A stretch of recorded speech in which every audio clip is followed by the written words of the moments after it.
Mga boss, good news at congratulations sa ating lahat. The said motion is hereby approved.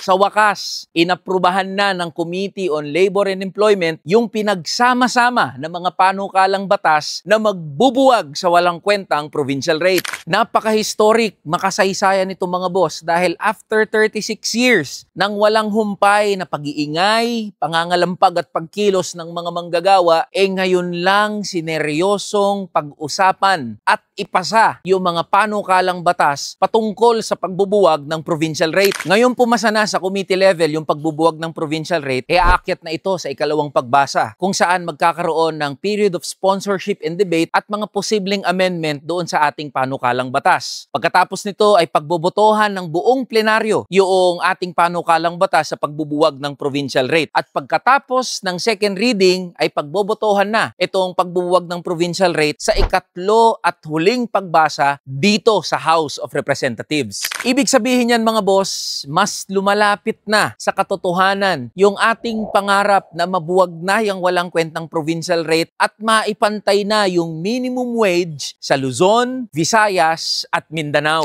Hopefully mga boss, sa pagpasok ng 2026, mapabilis yung pag-uusap at pag-aaproba dito sa panukalang batas na pagbubuwag ng provincial rate. At tayo rin ay nananawagan, nakikiusap sa ating mga senador na nawa ay pagulungin nyo na, pag-usapan nyo na rin itong panukalang batas sa pagbubuwag ng provincial rate. Lubos ang ating pasasalamat sa ating mga kaibigan, mga kasama na mga congressman sa Committee on Labor and Employment, lalong-lalo na kay Chairperson Congressman Jolo Revilla at kay Representative Adrian Salceda na naging matibay nating kakampi at kasangga sa pagtutulak ng makasaysayan na bill para mabuwag na yung walang kwentang provincial rate. Kaya mga boss, good news ito, pero hindi pa tapos ang laban. Aantayin natin na umakyat sa plenaryo yung panukalang batas at ipaglalaban natin ito hanggang maging ganap na batas at maipantay na ang minimum wage, NCR, Luzon, Visayas at Mindanao. Kaya mga boss, tuloy lang ang pag-iingay, tuloy lang ang pangangalampag at tuloy lang ang ating pagkilos hanggang mawala na itong provincial rate. Kaya laban lang tayo mga boss. No to provincial rate, yes to living wage.